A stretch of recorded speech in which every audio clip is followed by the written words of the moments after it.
Yo les moussaillons, j'espère que vous allez bien et bienvenue dans cette vidéo où on va s'intéresser aux blue chips. Alors, pour la petite histoire, blue chips est un terme tiré du poker car les jetons bleus sont ceux ayant le plus de valeur.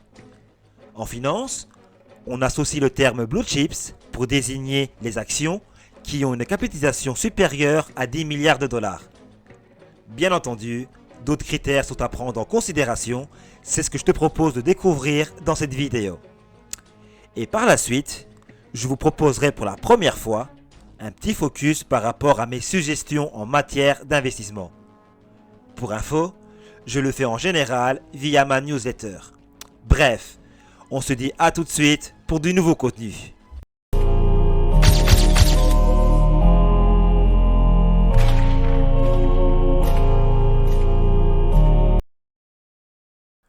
En tant qu'investisseur, il est important de s'intéresser aux ETF et aux blue chips comme point de départ pour commencer à créer votre portefeuille. Alors, pour info, il n'y a pas de liste officielle qui reprend les sociétés qui sont considérées comme des blue chips et les critères ne sont pas spécifiquement définis. Du coup, ce que je vais faire, c'est vous partager quelques critères que je juge pertinents pour identifier une action dite blue chips. Alors, le premier critère concerne la capitalisation boursière qui doit être supérieure à 10 milliards de dollars. Ensuite, nous avons la cotation en bourse, donc les blue chips sont présentes en bourse depuis des décennies. Elles proposent un rendement qui est pratiquement garanti. Elles ont en général une excellente situation financière. Elles n'ont pas besoin de procéder à d'augmentation de capital.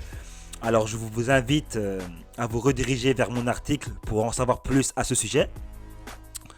Ces sociétés sont leaders dans leur secteur, elles ont une croissance stable et durable.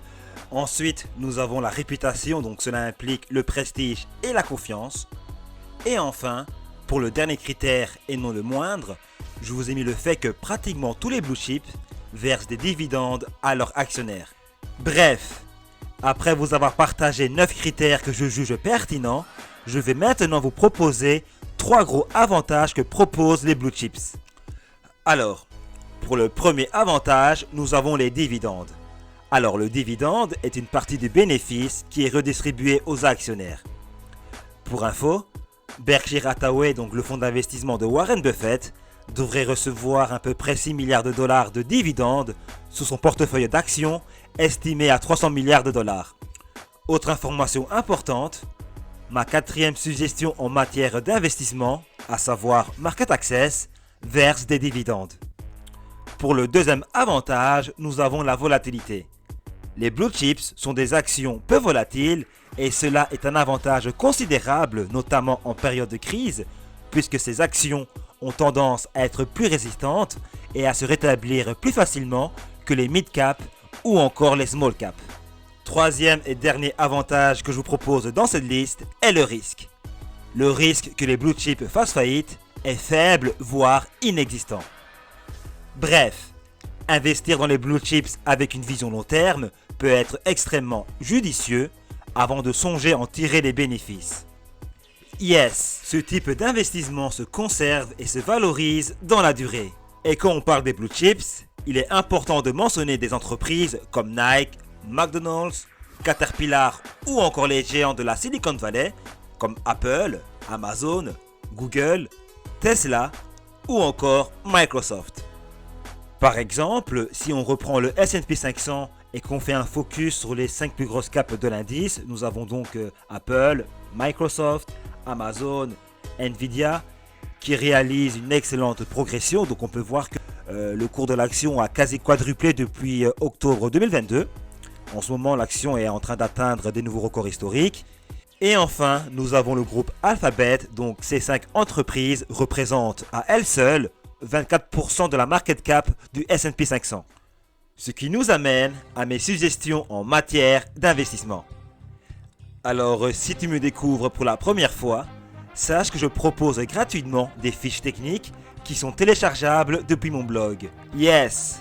Dans ces fiches techniques, je vous explique dans les grandes lignes les informations importantes de chaque entreprise. À l'heure actuelle, 5 suggestions en matière d'investissement sont disponibles et j'en proposerai 10 au total. Mon objectif est de vous partager des entreprises issues du secteur technologique qui pourraient devenir des leaders dans leur secteur respectif. Et selon moi, certaines de mes suggestions pourraient multiplier votre investissement initial par 10 dans les 10 ans. Mais attention, et je préfère le dire de suite, la diversification est le mot d'ordre.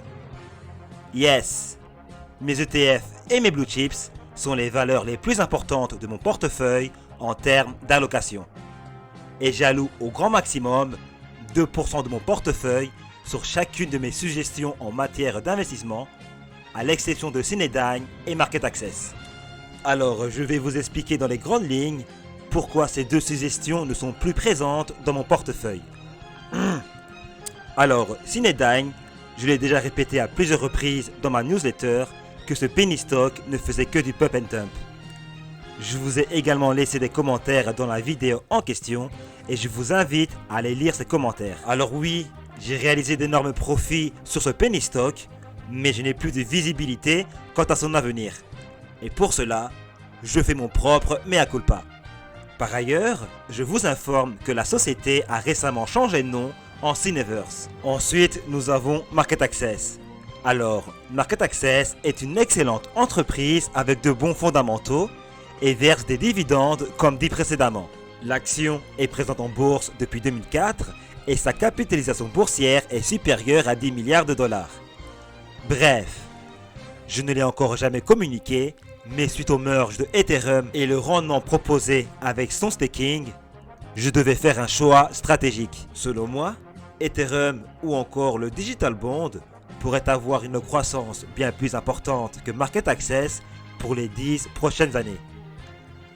En ce qui concerne mes 3 autres suggestions, à savoir Opendoor, Palantir et Nubank, j'en parlerai dans une prochaine vidéo. J'espère que le contenu de cette vidéo vous aura plu et si c'est le cas, n'hésitez pas à lâcher un pouce bleu et à vous abonner.